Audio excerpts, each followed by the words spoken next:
All right, let's dive right into this explainer. Today, we're pulling back the curtain on the Transport Canada RPS flight review. We really want to see exactly what reviewers are looking for when they're evaluating drone pilots. Whether you're going for your advanced or level 1 complex certificate, this whole test can kind of feel like a total black box, right? But we're going to crack it wide open. We're looking directly at the actual flight reviewer's guide. And trust me, this isn't just some boring list of flight maneuvers. It's a super fascinating look into the actual psychology of aviation testing. So here's how we're going to break down this beast of a 20-plus page manual. We'll go chronologically. First up, prerequisites and prep. Then we'll look at crew resource management, actually executing the flight, the anatomy of an error, and finally, this is the really cool part, the examiner's biases. Let's jump in. All right, Section 1, Prerequisites and Prep, Getting in the Door. You know, before you even think about touching a control stick, your flight reviewer has to verify that you're legally and mentally ready to fly safely. The evaluation literally starts the second you say hello. You absolutely have to bring these specific credentials for identity verification. We're talking the reference numbers from your past exams, your physical pilot certificate, and a valid unexpired government ID, like a passport or driver's license. Now here's a really interesting detail straight from the guide. Reviewers will never actually copy your ID. They just look at it to verify it's you. Oh, and here's a massive test of your judgment right off the bat. The final go or no-go decision based on the weather, that's entirely on your shoulders. If the weather looks sketchy, you are expected to call it off. That right there is your very first test of airmanship. Moving right along to Section 2, Crew Resource Management, the soft skills. So, passing this review isn't just about having great physical stick skills. It's about proving you actually think like an aviator. Honestly, this is where a lot of candidates get totally tripped up. They get so hyper-focused on physically flying the drone that they completely forget they're actually managing a miniature aviation operation. Crew Resource Management, or CRM, basically means you are actively using absolutely everything and everyone at your disposal. Got a visual observer? Awesome. How are you talking to them? Are you keeping air traffic control in mind? These are core competencies that literally must shine through in every single task you do during the review. The guide actually breaks CRM down into 4 main pillars. Throughout the entire review, keep in mind the examiner is watching to see if you can avoid tunnel vision. For situational awareness, they want to see if you're staying ahead of the aircraft, rather than just frantically reacting to it. When it comes to communication, are you enunciating your location clearly? Are you asking for advice when you need it? And then there's workload management. A really big one is showing you can eliminate distractions when things get super stressful. Which brings us to Section 3, Executing the Flight, the hard skills. Now, obviously, the review tests your manual flying, things like holding a stable airspeed, cruising altitude, dodging obstacles, but it leans heavily into how you handle unexpected emergencies. Because let's face it, things can go wrong incredibly fast up there. Your examiner will ask you to verbally walk through emergency procedures, or they might even throw a simulated crisis at you on the spot. Fun fact, the guide explicitly states that if a real emergency happens during the test, you're graded on how you handle the real thing, but usually it's just simulated. So let's look at 2 specific nightmare scenarios every drone pilot absolutely dreads. First up, the flyaway. Imagine your drone just goes total rogue and stops responding to your inputs. The rubric demands you nail these 4 critical steps without any hesitation to secure the airspace.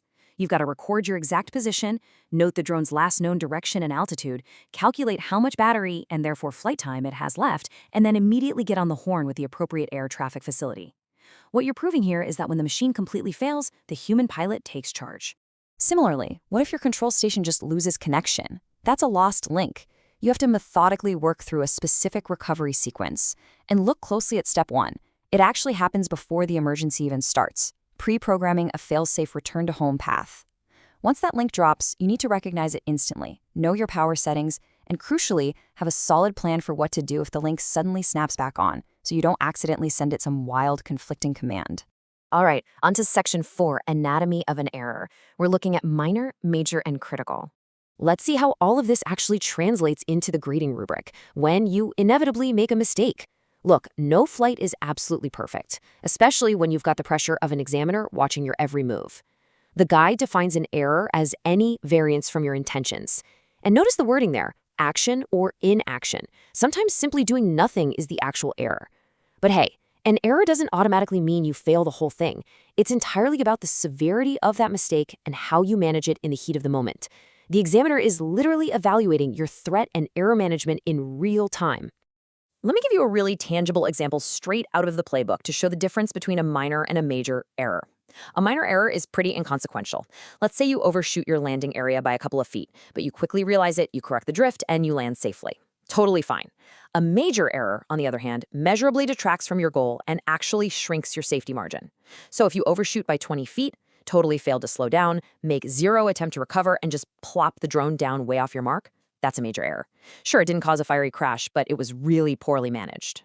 And then we have the critical error. The playbook is crystal clear on this one. A critical error immediately compromises safety. Taking that same landing example, if you overshoot by 30 feet, land there, and almost hit a bystander, you've just created an incredibly dangerous, undesired aircraft state. And here's the kicker. A single critical error means a complete automatic failure of the entire flight review. There's no partial credit here, guys. If you fail just one item critically, you're coming back on another day to redo the whole shebang. Finally, let's look at Section 5, the examiner's biases, the human element. This is where we totally flip the script. We're going to look at the intense psychological training the flight reviewers themselves have to go through just to grade you fairly. Examiners are humans, right? And human factors like fatigue, bad moods, or personal biases can completely wreck the reliability of a test. Transport Canada strictly warns reviewers against these internal biases. For example, central tendency is when an examiner just lazily rates everyone as average because they hate making hard decisions. Generosity error is when they just want to be the nice guy and score you too high. But the absolute most dangerous one for you is the severity error. That's when an examiner sits there thinking, well, nobody flies as perfectly as I do, and they judge you against their own impossibly high personal standards instead of the actual published rulebook. They're heavily trained to avoid doing exactly that. And this brilliantly illustrates exactly why examiners are required to mark every single item the second you complete it. Take delayed grading, for instance.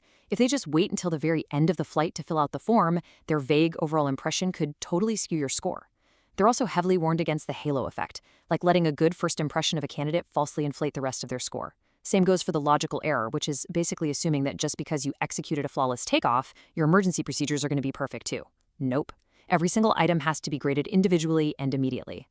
To further prevent human factors, especially fatigue, from corrupting the whole evaluation, reviewers are strictly capped at conducting a maximum of 8 complete RPS flight reviews in a single day.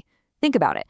Whether it's terrible weather, it's late in the day, or they're just completely exhausted, a tired examiner might miss a minor error or unfairly penalize a great candidate. Capping those reviews at 8 ensures that the person holding your aviation future in their hands is just as sharp and focused as you're required to be. So, you know the rubric, you know the biases, and you've got your emergency steps memorized. But here is the ultimate takeaway from this entire explainer. Even during a test, you are the pilot in command. The manual specifically outlines that the examiner is merely an observer. You are the one making the weather calls, you are briefing the examiner on emergency steps, you take absolute ultimate responsibility for the safety of that flight. So ask yourself, when the wind picks up, the pressure is on, and you step out onto that field with the examiner watching your every single move, are you going to act like a nervous student taking a test? Or are you going to completely own that airspace as a true pilot in command? Definitely something to think about as you prep for your review.